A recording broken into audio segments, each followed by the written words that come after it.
കരുനാഗപ്പള്ളിയിലെ CPM തെരഞ്ഞെടുപ്പ് അവലോകന യോഗത്തിൽ പിണറായി വിജയനും MV ഗോവിന്ദനും രൂക്ഷ വിമർശനം. പിണറായി വിജയൻ സ്തുതിപാഠകരുടെ പിടിയിലെന്ന് നേതാക്കൾ. കോടിയേരി ബാലകൃഷ്ണൻ ഭംഗിയായി നയിച്ച പാർട്ടിയെ MV ഗോവിന്ദൻ ഇല്ലാതാക്കിയെന്നും വിമർശനം.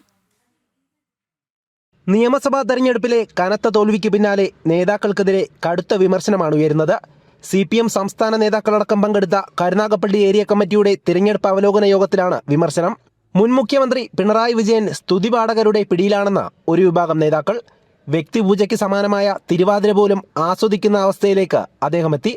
കൊല്ലത്ത് വന്നാൽ പിണറായി വിജയന് ഒരു നേതാവിനെ മാത്രമാണ് ഇഷ്ടം, ബാക്കി നേതാക്കൾക്കെല്ലാം തീണ്ടലാണെന്നും വിമർശനമുയർന്നു.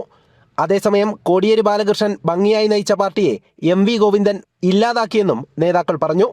പിണറായിയുടെയും MV ഗോവിന്ദന്റെയും ഈ രീതിയിലുള്ള പ്രവർത്തനം സംസ്ഥാനത്തൊട്ടാകെ പാർട്ടിയെ പിന്നോട്ട് നയിച്ചതായാണ് നേതാക്കളുടെ വിലയിരുത്തൽ.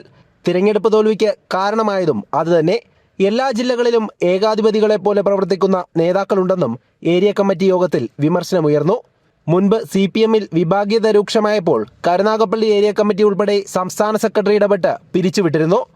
പാർട്ടി ഓഫീസിലേക്ക് പ്രതിഷേധ പ്രകടനവുമായി അന്ന് പ്രവർത്തകർ എത്തിയതും ആരും മറന്നിട്ടില്ല. ജനം, കൊല്ലം.